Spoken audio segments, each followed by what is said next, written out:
Querido catequista, querida catequista, estamos sempre retomando a nossa viagem com Mateus e seu Evangelho. A locomotiva caminha rumo ao futuro, ide por todo o mundo anunciar o Evangelho. É o final, as últimas frases de Jesus no Evangelho de Mateus. Nós vimos todos este binário, atuação de Jesus, em seguida ensinamento.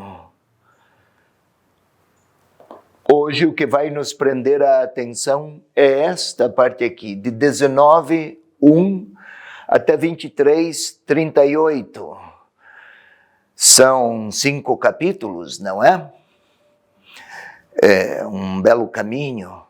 Vamos dividir em 2 partes esta unidade aqui. Vamos nos ocupar neste encontro com os capítulos 19, 20, esses 2, talvez 21, conforme o andar e o movimento do nosso trem. E depois 22 e 23. Mas eu gostaria, antes de recordar, a colaboradora de hoje, a leitora, é a nossa Vanessa, que atua aqui na catequese, aqui da Arquidiocese. Eu gostaria, antes de retomar aqui 19:1, que víssemos alguns temas que nos ajudam a perceber que há uma sequência temática, ou seja, que os trilhos e as fases de cada uma desta unidade, elas estão conectadas. Não é um jogo de unidades literárias sobrepostas casualmente, colocadas uma sobre outra, como se tratasse de um depósito de narrativas. Não, há um ordenamento bem equilibrado e uma intenção teológica de fundo. Você está pronta, menina? Eu gostaria que você também, catequista, tivesse em mãos sua Bíblia. E recordássemos então, vamos recordar. Estamos aqui num quadro, num conjunto de cenas do Evangelho de Mateus, nos quais a grande orientação e o pensamento teológico de fundo é Jesus que está a ensinar seus discípulos que o caminho para Jerusalém é uma verdade irrenunciável. E eles, discípulos, é o pensamento começado em Marcos, entusiasmados numa primeira fase, precisam tomar consciência de que seguir Jesus não é seguir um homem poderoso e cheio de proeminências e destaques de tipo religioso ou de tipo social, histórico ou político. Ele é alguém que traz consigo todos os poderes de Deus, mas estes poderes estão orientados a salvar a humanidade pecadora pelo caminho da cruz. Deus não quer, Ele é o revelador do Pai e não quer revelar um Deus todo cheio de milagres, potências, grandezas, triunfos e esplendores de magnitude. Como se tratasse de alguém poderoso. Deus é, sim, onipotente e poderoso, Senhor dos céus e da terra. Mas Jesus quer revelar a misericórdia, a bondade e a humildade de Deus. Um Deus amoroso. E para salvar mediante gestos e atos e palavras de amor, um tipo de amor, não passionalidade, mas entrega de si, os melhores sinais de amor, nesse caso, não são os atos de poder, que sempre são ambíguos. Mostram um poder, um amor ligado a poderes e potências. No caso de Jesus, é um amor, revela o amor do Pai pelos caminhos do despojamento. E isso traz uma crise profunda nos discípulos. Querem ver? Vanessa, queira ler, por exemplo, o capítulo 16 de Mateus. E 16, 21. Só para que você perceba, querido catequista, querida catequista, 16, 21. Estamos numa sequência de debates com os discípulos. Na outra vez nós vimos isso já, mas estou recordando porque, se isso não for tomado na devida conta, acontecerá de não percebermos a unidade e a conexão entre essas diferentes partes. 16, por favor, eu falei 16, 21. Queira ler, por favor, menina. A partir dessa época, Jesus começou a mostrar aos seus discípulos ser necessário que fosse a Jerusalém e sofresse muito por parte dos anciãos, dos chefes, dos sacerdotes e dos escribas, e que fosse morto e ressurgisse ao terceiro dia. E daí? Pedro, tomando-o à parte, começou a repreendê-lo, dizendo: Deus, não permita, Senhor, isso jamais te acontecerá.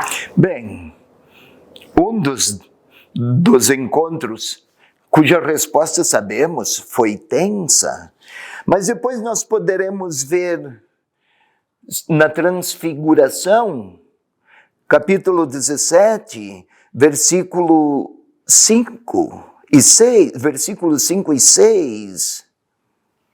Ainda falava quando uma nuvem luminosa os cobriu com sua sombra e uma voz que saía da nuvem disse: Este é meu filho amado, em quem me comprazo, ouvi-o. Ou seja, ouviu, mas qual fora a última palavra de Jesus para eles? Ouviu, ouçam, acolham. Ouçam o que ele fala sobre o caminho para Jerusalém. Temos o segundo anúncio, por exemplo, capítulo 17, versículo 22, versículos 22 e 23, queira ler. Estando eles reunidos na Galileia, Jesus lhes disse: O Filho do Homem será entregue às mãos dos homens, e eles os matarão. Mas no terceiro dia ressuscitará. E eles ficaram muito tristes. Opa, agora não é debate, é tristeza. Mas depois nós podemos ver no capítulo 18, que é um ensinamento. Aqui, no início, quem é o maior no reino dos céus? A preocupação dos discípulos era a projeção deles. Quem é o maior? E ainda fala em linguagem superlativa, quem é o. Estão em disputa. Depois nós terminamos da outra vez, se você lembra bem, no versículo 21 do capítulo 18, Senhor, se meu irmão pecar contra mim, perdoa-o quantas vezes? Até 7. Pedro se apresentava com grandes intenções de ser reconhecido na sua generosidade e perdoar 7 vezes. 7 significa totalidade. Olha quanto é generoso Pedro. E aí a resposta para ele, não sei se lembra, não só 7, Pedro, 70 vezes 7. E são momentos que se repetem no que toca à diferença entre o pensamento de Jesus e o pensamento dos discípulos, de outrora e de agora. Bem, isto aqui. Ainda o contraste entre o pensamento de Jesus e o pensamento dos discípulos continua. Quase toda essa parte aqui, que vai de 19:1 até 23:38, tem esses traços. Uma espécie de tensão, de diferenças entre como Jesus interpreta a sua missão e seu ministério e como os discípulos gostariam que fosse.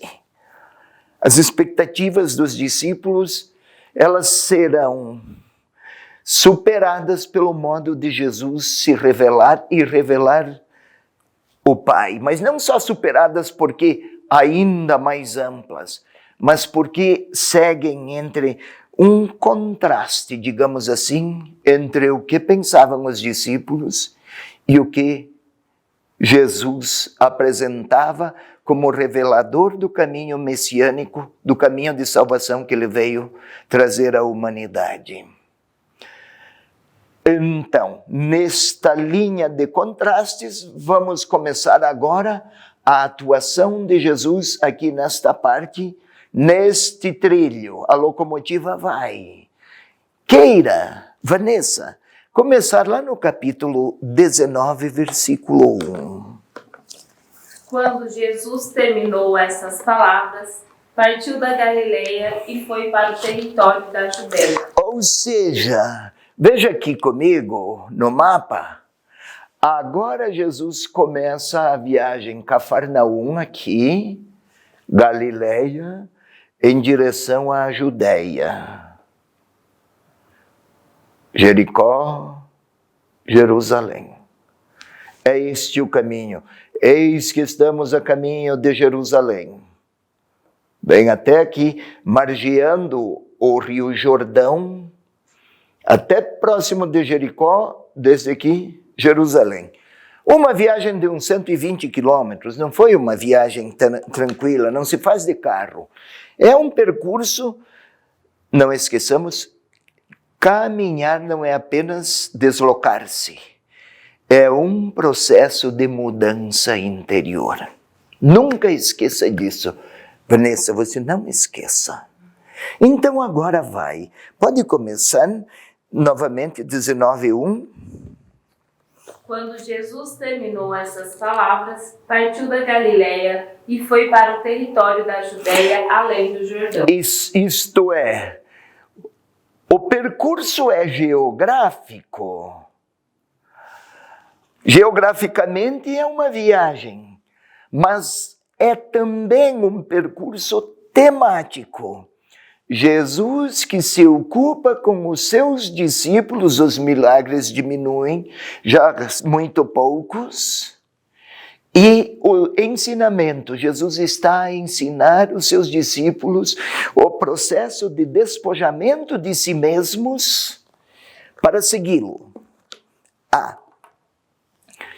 Eu gostaria aqui de lhe lembrar, querida catequista, que este texto foi escrito, o Evangelho, lá pelos anos 85, depois de Cristo. E o evangelista escreveu, filha, não escreveu para fazer, já falei isso no início, uma biografia. Ele está respondendo a ensejos e anseios que a comunidade da sua época, dos anos 85, ensejos, diferenças, contrastes e problemas face aos quais se depara a sua comunidade de discípulos. Ele não escreveu para fixar-se no passado, mas para dar respostas no presente. O que estava acontecendo lá com a comunidade dos discípulos? Então, leia, filha, pode ler um pouco mais. Acompanharam grandes multidões. Um instante só. Enganei-me, por favor.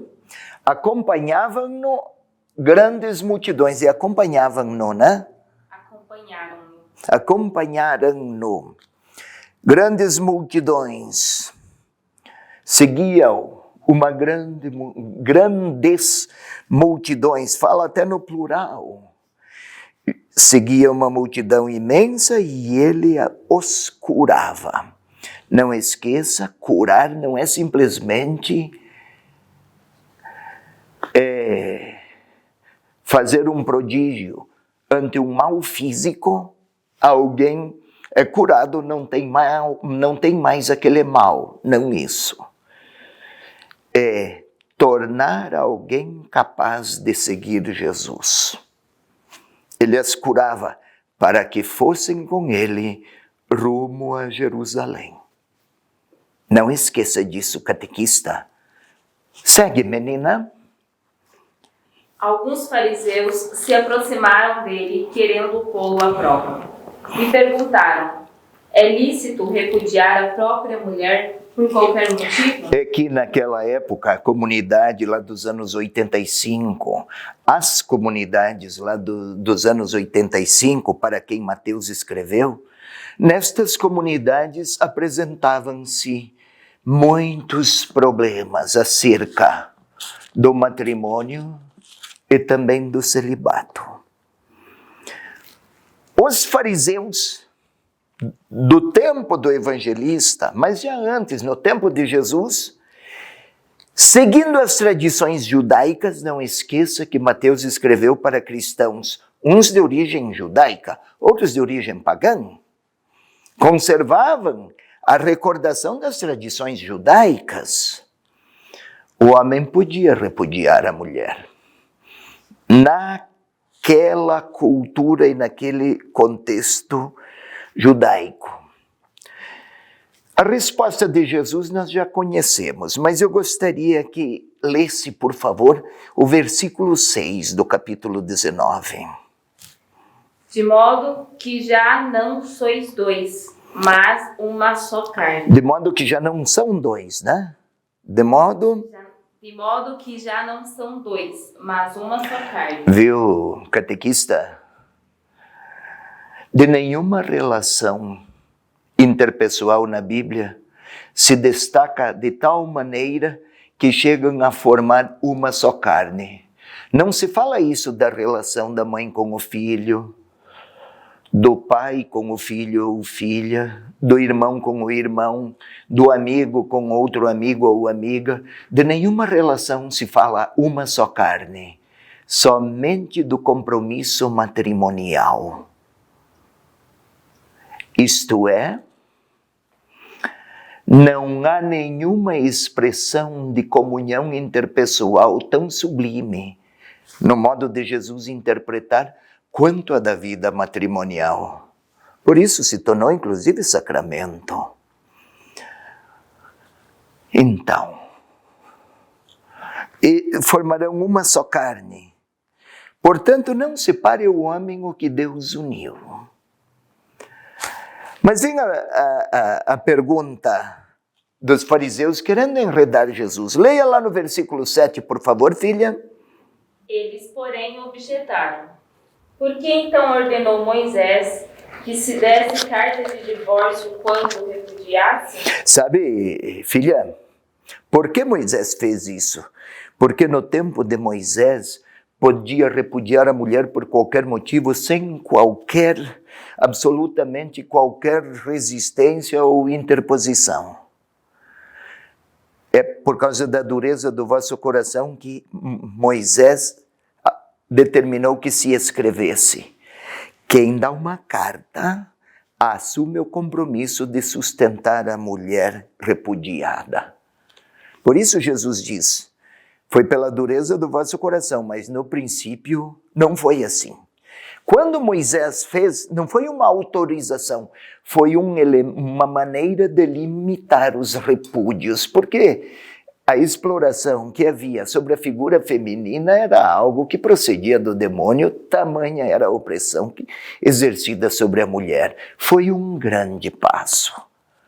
Olha o susto dos discípulos, eu estava falando que nesta parte aqui acentuam-se as diferenças entre Jesus e os discípulos. Veja o versículo seguinte, filha.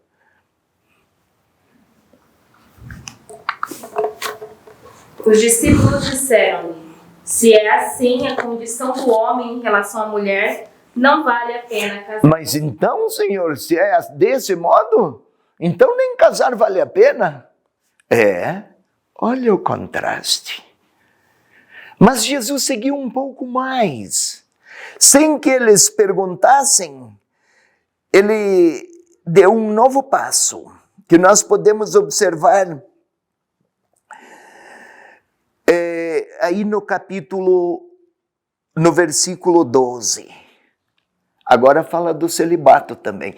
Eles perguntaram sobre o matrimônio e Jesus respondeu sobre o matrimônio e deu um novo passo. Qual é?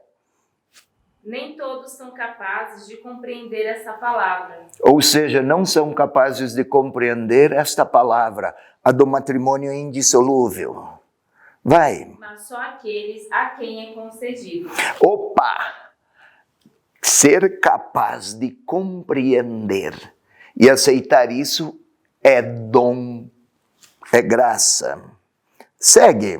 Com efeito, há eunucos que nasceram assim do ventre materno, e há eunucos que foram feitos eunucos pelos homens, e há eunucos que se fizeram eunucos por causa do reino do céu. Eunuco, aqueles que não casam, ou porque não podem, ou porque foram impedidos, ou então porque assumiram, até não casar, por causa de Jesus Cristo e do seguimento a Ele. Novamente os discípulos estão assustados. Nunca se falara na Bíblia acerca do celibato, a não ser no capítulo 16 de Jeremias, e ainda então negativo. Agora tem uma outra perspectiva. Ou o matrimônio se leva até a plenitude de todas as consequências por causa do projeto de Deus originário, no princípio não foi assim, no princípio era diferente, ou então também o celibato por causa de Jesus e do reino. Atenção com os discípulos, eles ficaram perplexos. Mas vamos observar um pouco mais, agora no versículo 13. Naquele momento foram-lhe trazidas crianças para que lhes impusesse as mãos e fizessem uma oração. Os discípulos, porém, as repreendiam. Jesus, todavia, disse: deixai as crianças. Já conhecemos, mas de qualquer maneira, o que vemos? Os discípulos rechaçam as crianças. Criança naquela época não tinha nenhuma relevância social, absolutamente nenhuma. Já falei aqui, né? O bom judeu rezava todos os dias: muito obrigado, Senhor, porque eu não nasci mulher e porque não sou mais criança. Pois bem, os discípulos estão. E quem levava eram as mães. Mulher e criança. Deixai vir a mim as crianças. Em outras palavras,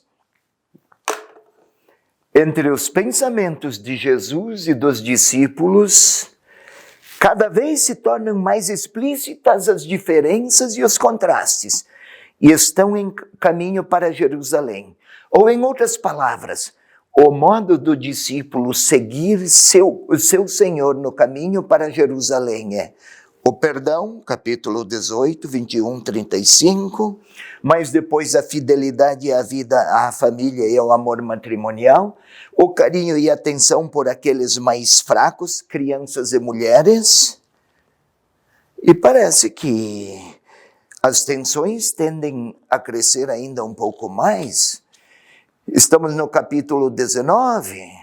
Olha aí, versículo 16 agora, o jovem rico.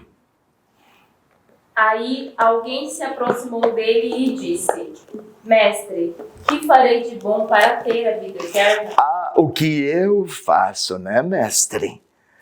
O que eu sou capaz, sou eu que conquisto, não é, mestre?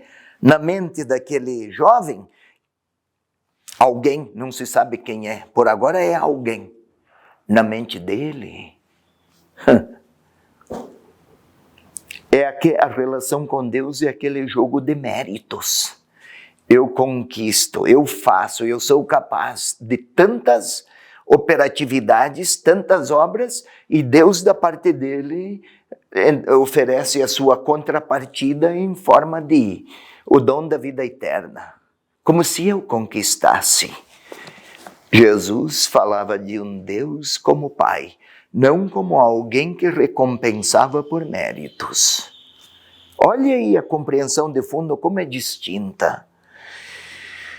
Mas então, a resposta de Jesus nós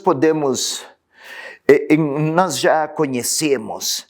Agora, eu gostaria que você lesse o versículo 20, filha. Disse-lhe então o moço. Opa, agora é moço, né? É jovem. Antes era alguém. Agora é moço. Tudo isso tenho guardado.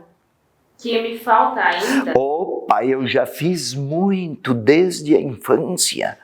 Então, ele constatava que não era suficiente e ao mesmo tempo gostaria de ser ele, o jovem, o merecedor, o feitor das suas conquistas, o sujeito. E aí, já conhecemos. Parece que era a riqueza, né? E a gente vai ver, versículo 22, pode ler? O moço, ouvindo essa palavra, saiu pesaroso, pois era possuidor de muitos bens. Opa, alguém, depois moço e agora muito rico. A riqueza, o apego à riqueza, viver a vida para acumular riquezas, por mais que tenha méritos morais, ainda não é alguém que fez da vida um dom. Não é que a riqueza é má, mas quem vive unicamente para a riqueza não terá tempo, condições e uma interioridade liberta o bastante para olhar com compaixão para aqueles que o Senhor se compadece. Não se trata aqui, os ricos são maus, longe disso. Jesus teve proximidades com pessoas ricas, mas quem vive unicamente para a sua riqueza, e olha o bem imenso que se pode fazer, inclusive com os bens, com a riqueza. Todavia, este aqui tinha méritos, mas não amava. Não experimentava em si a compaixão que o Senhor desejava dos seus discípulos e daquele. O que eu tenho que fazer? Não viva para as riquezas, viva para aqueles que o Senhor Deus se compadece. Então vou ficar pobre, mísero? Não, mas vou encaminhar todas as minhas forças para dar respostas a Deus e não ao meu patrimônio. Mas, novamente, olha aqui, eu falo do contraste entre o pensamento de Jesus e dos discípulos. Olha aí o versículo 25, acompanhe comigo. Ou leia aí na sua Bíblia, aí ela vai ler, versículo 25. Ao ouvirem isso, os discípulos ficaram muito espantados. Espantados, meu Deus, Senhor. Perdoar 70 vezes 7. Fidelidade ao matrimônio sempre.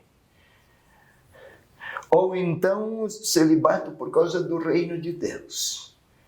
Apreço pelos insignificantes, as crianças. Despojamento dos ricos. Eles ficaram despojamento por parte não dos ricos, por parte de quem tem bens. Não viva somente para as suas riquezas. Olha aí o que Pedro respondeu, cheio de interrogações. Quem poderá então salvar-se? Versículo 27. Pedro, tomando então a palavra, disse: Eis que nós deixamos tudo e te seguimos. O que receberemos? Olha aí Pedro também. Senhor, recebemos tudo. Deixamos tudo. Seguimos. Mas vale a pena? O que receberemos? Porque ultimamente a cada passo é uma renúncia, um despojamento. Não esqueça, filha, No início do capítulo 19, está escrito que Jesus tomou o caminho para Jerusalém. Essa ida para Jerusalém não é apenas uma questão geográfica, é temática. E Jesus ensina aos discípulos e o conteúdo do ensinamento está sempre numa linha de contraste entre o que Jesus propõe e os discípulos compreendem. Por isso, aquele versículo que você tinha começado a ler e eu interrompi, mas agora eu gostaria que você lesse o versículo 26. Vanessa? Jesus, fitando-os, disse: ao homem isso é impossível, mas a Deus tudo é possível. Quando falou do celibato e do matrimônio, por causa do reino de Deus, quando é dom de Deus é possível. Agora aqui também, o discípulo, mais do que ter méritos e recompensas, ele é chamado a deixar que seja a atuação de Deus em sua vida a tornar possível aquilo que as forças humanas se apresentam incapazes. Não se trata de fazer milagres para fora, mas de haver mudanças para dentro. É lá a parte mais difícil de aceitar Jesus. Aceitá-lo que ele faz milagres é um espetáculo admirável. Agora, segui-lo e deixar-me sustentar pela graça que provém da comunhão com ele, aí é um processo mais exigente. É uma espécie de processo de milagres às avessas, às avessas. Não é algo de fora, um espetáculo para fora, mas um processo interior de mudança. Então nós começamos a entrar no capítulo 20. Vamos até 45, tá? Vamos lá, capítulo 20. Observe, Jesus explicando a Pedro, 19, 20. Você leia, por favor, o capítulo 19, versículo 30, Vanessa. E depois passe para o capítulo 20, versículo 1, sem interromper, para que a catequista acompanhe e observe. Vai lá. Muitos dos primeiros serão os últimos, e muitos dos últimos primeiros. Porque o reino dos céus é semelhante ao pai de família que saiu de manhã cedo para contratar trabalhadores para a sua vinha. Olha aí, Jesus não terminou de falar. Parece que muda de assunto, inclusive. Verdade que há mudanças temáticas. Porque do capítulo 19 para o 20, parece que não tem nenhuma interrupção. É Jesus que continua a falar e a ensinar. Assunto, há um contraste entre o que pensam os discípulos e o que pensa Jesus. E como eles, discípulos, interpretam a relação deles, discípulos, com Deus e o modo como Jesus propõe. Daí entram os trabalhadores enviados à vinha. Você lembra, catequista, você lembra, você também. Um homem saiu à procura de trabalhadores para a sua vinha. Logo no início da manhã, no meio da manhã, ao meio-dia, no meio da tarde e quase ao final do dia. Na hora de pagar, pagou igual para todos. Isto é, se quisermos tomar como critério de verdade e de justiça o que cada um merece, então deveriam receber mais aqueles que trabalharam mais. Mas, viu, filha, vinha é uma planta, produz uvas. Das uvas se faz o vinho. Vinho é símbolo do amor naquela cultura. Do amor de Deus pela humanidade e da humanidade por Deus. Não se trata de trabalho braçal e de méritos. Mas uns começaram a amar antes, outros mais tarde, e outros tiveram a oportunidade. Por que estás aí, os últimos, desocupados? Ninguém nos convidou para trabalhar em alguma vinha. Vinha amor. Ninguém nos convidou para ajudar, para amar um povo. Então vão. Não se trata de pagamento segundo méritos, mas experiências de encontro com um Pai amoroso. Não será amar mais para quem mais merece e amar menos para quem tem menos méritos. Não dá para fazer isso na vida familiar, amar mais um filho que o outro. A natureza do amor materno vai reservar, ou paterno, o melhor do pai para um, o melhor do pai para outro, e para mais um, e para cada um dos filhos. Assim a mãe, assim Deus. Não é então recompensar por conquistas meritórias, mas é a gratuidade de Deus que quer oferecer sua comunhão com todos. Então, Pedro, nós deixamos tudo e te seguimos. O que teremos? Vão ter a comunhão com o Pai. Todos. A mesma coisa se pode falar, por exemplo, de outras parábolas, aquelas outras que vão surgir, vão se reapresentar depois. Mas agora eu gostaria, olha aí, o terceiro anúncio da paixão. Estamos no capítulo 20, versículo 17. Veja lá, leia, filha. Quando estavam para subir a Jerusalém, ele tomou os 12 a sós e lhes disse, enquanto caminhavam: Eis que estamos subindo a Jerusalém, e o Filho do Homem será entregue aos chefes dos sacerdotes e escribas. Eles o condenarão à morte e o entregarão aos gentios para ser escarnecido, açoitado e crucificado. Mas no terceiro dia ressuscitará. Ótimo! Nossa, mais uma vez Jesus está a insistir nisso.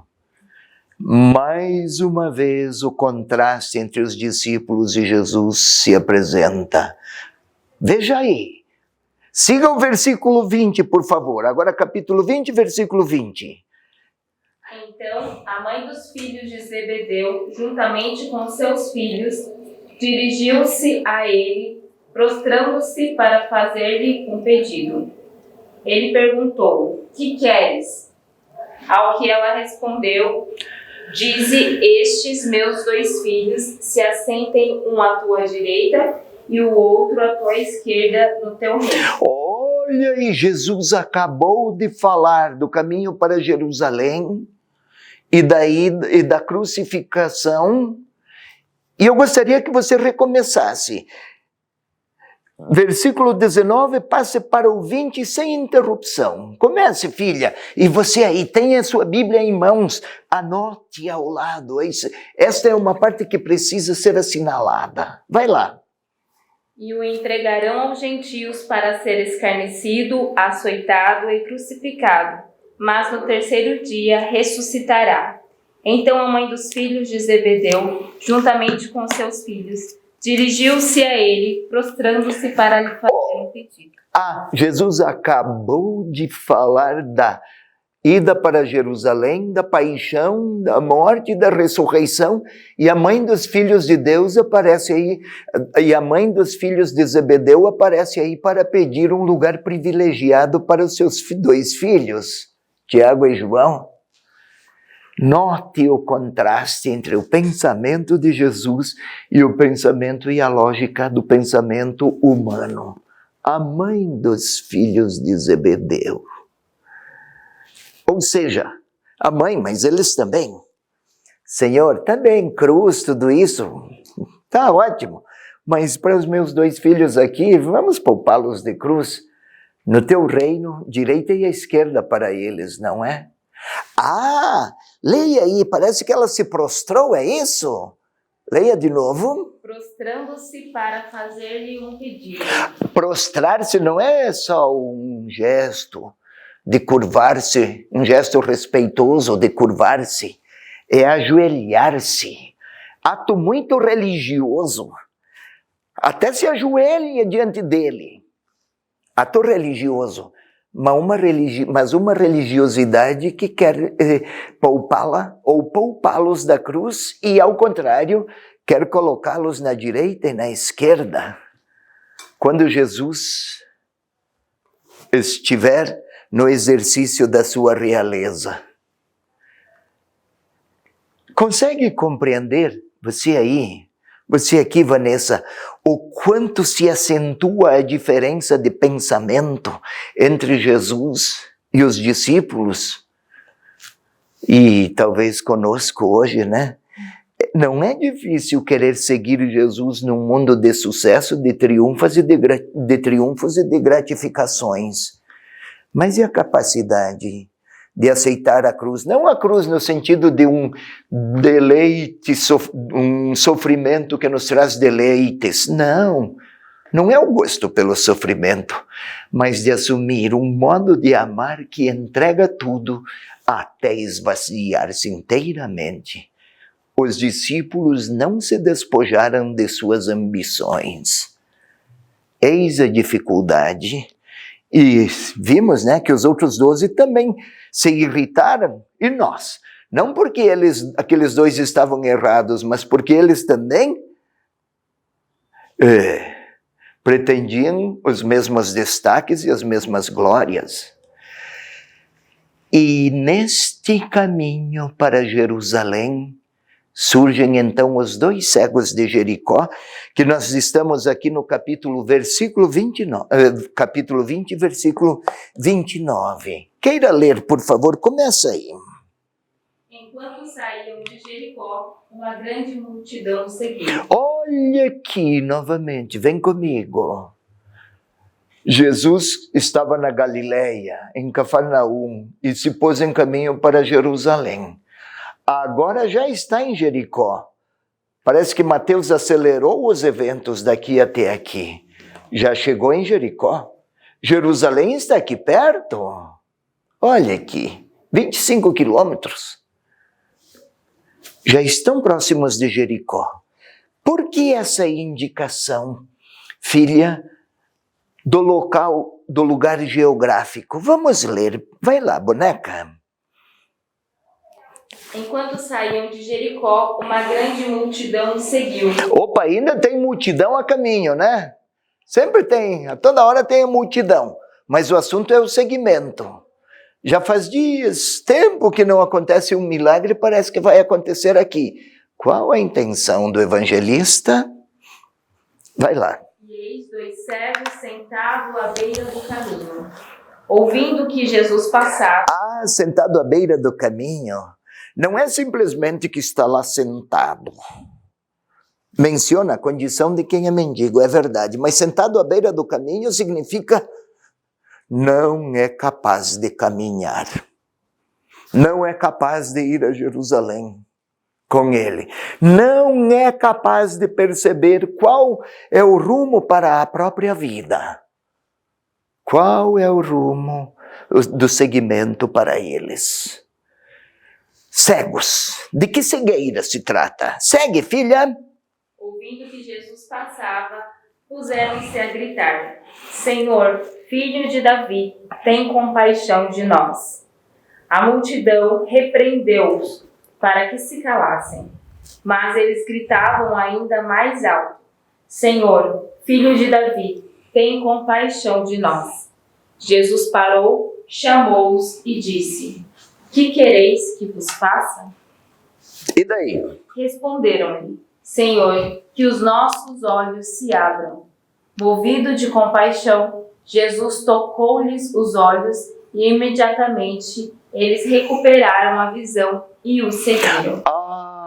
Ei, catequista, vem comigo. Em Jericó havia 2 sentados à beira do caminho, cegos, sem condições de ter um caminho e um rumo para a vida. Que quereis? E o Senhor, movido de compaixão, tocou os olhos. Eles passaram a ver. Olha o final, qual é a última frase, as últimas palavras aí? Movidos de compaixão, Jesus tocou-lhes os olhos e imediatamente eles recuperaram a visão e o seguiram. Isso que eu gostaria, e o seguiam. Parece simples, né? Curou, tô vendo, ai que bom. Tchau. Não, agora seguem. Mas eles seguem para onde? O caminho é Jerusalém. Então, mais do que fazer aqueles olhos deles, a operação visual, os seus olhos verem, a intenção do evangelista qual é, catequista? O evangelista quer que o leitor compreenda que o milagre operado por Jesus é fazer aqueles homens, abrir os olhos daqueles homens para que eles percebam que há sentido segui-lo em direção a Jerusalém. Vale a pena. Não se trata então de um seguimento feito assim de uma casualidade originada de um milagre. Eles poderiam, agora que vêm, seguir outros rumos. Não conseguiram a cura dos olhos?